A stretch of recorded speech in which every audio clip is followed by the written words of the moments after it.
let's now go a bit more into Ljubljana. Ljubljana, the city of bikers, and we want to hear facts and figures about your town, and we have invited Blaž Lokar from the City Council Board of Urban Planning, and you are announced as from the Transport Policy Task Force of the city of Ljubljana. What is that? I didn't actually know I'm a member of this task force, but I'm actually a council member board for urban planning of Ljubljana, and that's actually the role I'm representing here. So, good morning, everybody. How are you doing today? I hope you had your coffee and you feel ready to listen to all the talks here today. So, let me start. Okay, great, it works. Let me start with a quote from somebody I really admire, and this is Jan Gehl, and he's a well-known urban planner from Copenhagen. And he keeps saying, a good city is like a good party. The people stay longer than necessary because they are enjoying themselves. And I think the party just started in Ljubljana. But this has not always been the case. So I want to share with you a positive transformation we have gone through in Ljubljana in the in the past few years. And in the 90s, the times were different. The cars became more affordable, so the role of the car as a status symbol increased. And as a result, the car trips, of course, increased. And on the other side, the trips made by public transportation decreased dramatically. And everyone was concerned about the car traffic. So top of the agenda was, what can we do to make the cars how to improve the flow in city for cars, how to give them more space. So what happened? The residents were concerned with where to park their cars. So you can see in some neighborhoods in Ljubljana, some parks or public spaces were turned into parking spots. And investors as well were concerned about how to build enough parking space for cars. And in fact, you see projects in Ljubljana where you have below the ground 4 stories for cars, and above the ground 4 stories for people, which is nonsense, I think. And also, of course, politicians were concerned about car traffic, and more and more public money was invested into roads. So building new roads was priority number 1. And guess what happened with cyclists? They were seen just as someone who blocks the traffic, as someone who actually takes away space from cars. So why not prohibit some roads for cycling? Yes, taking away space for cars, so we need more space for parking. So you have like bike lanes parked with cars. And as well, traffic engineers were concerned about car traffic. So we have some really bad cycle infrastructure built in Ljubljana.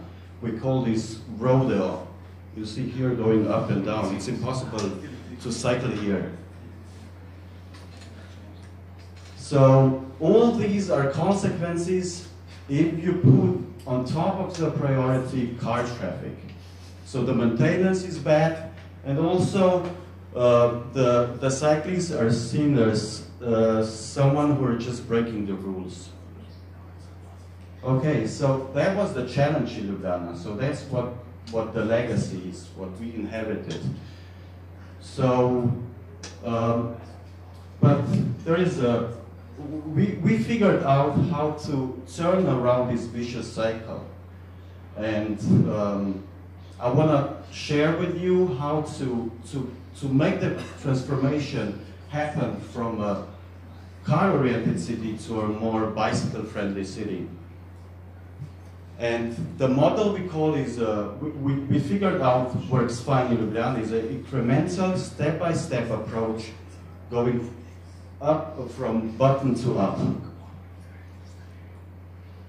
So I called the successful transformation, the outcome is a 5-action plan. And this 5-action plan I call recipe for transformation. That's how we made it to make Ljubljana a more bicycle-friendly city. I will not go into details now. This is what I'm going to talk about tomorrow. I have another talk tomorrow at 2:20. So I will go through each steps tomorrow.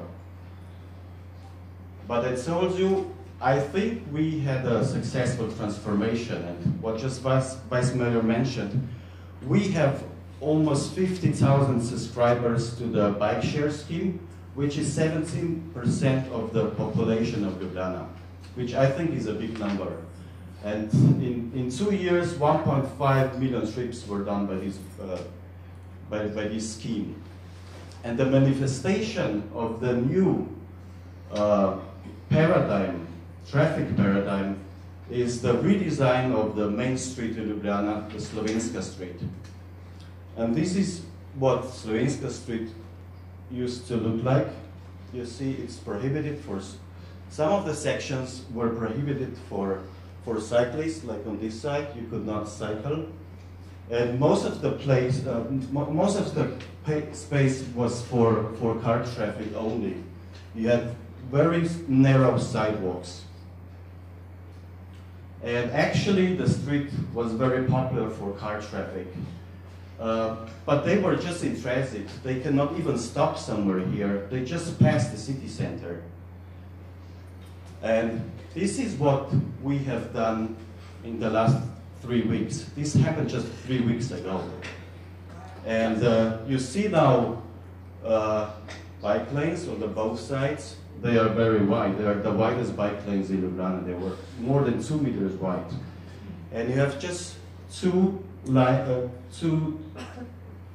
lines for buses and taxi, and much more space for pedestrians as well. And actually, the people need to get used to it, but you could see the cyclists and pedestrians using the street in a different way right after the paint has been done. And also, we have, this is just the temporary design. This is not the final design of the Slovenska. We have installed some chairs as well, so the people can stop and chat. And this is the final design. The construction is scheduled to start next year, probably in January, and I think this is a very exciting time in Ljubljana. And also, a lot of other things happened in Ljubljana for a few years, and this is the map of what has been pedestrianized in the last 5 years. And all those streets you see here painted, these are all pedestrian streets now in Ljubljana. And a lot of new bridges have been built or renovated.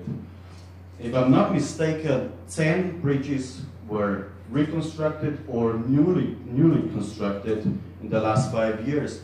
And 7 out of 10 are just for pedestrians and cyclists, which I think is great, because we cyclists, we love shortcuts, right? These are some pictures of those new streets, and you will see them when you have the tour around Ljubljana. Okay, so I think you Dutch people will miss the opportunity to sell more bicycles in Ljubljana, because when I go around, I see more and more people cycle, and actually, in few years, we will talk probably about congestion, but not by cars, made by cyclists. I hope to see that. And when I see who cycles in city, I feel very good about it, because when you see different ages, when you see cyclists for different purposes, you know this is a really healthy cycle culture. And you see families, you see kids, you see everyone on bicycle, even police. Yes, and last but not least, every transformation is about passionate people. And here on the picture you see some of those passionate people who made it happen in Ljubljana, who made it happen, this successful transformation. But the point I want to make here is that you guys, you are the ones who are passionate about your city, about your hometown, because you deeply care about your city. And I want to encourage you to keep on working hard to make the transformation happen, just like we did it here in Ljubljana. Thank you very much.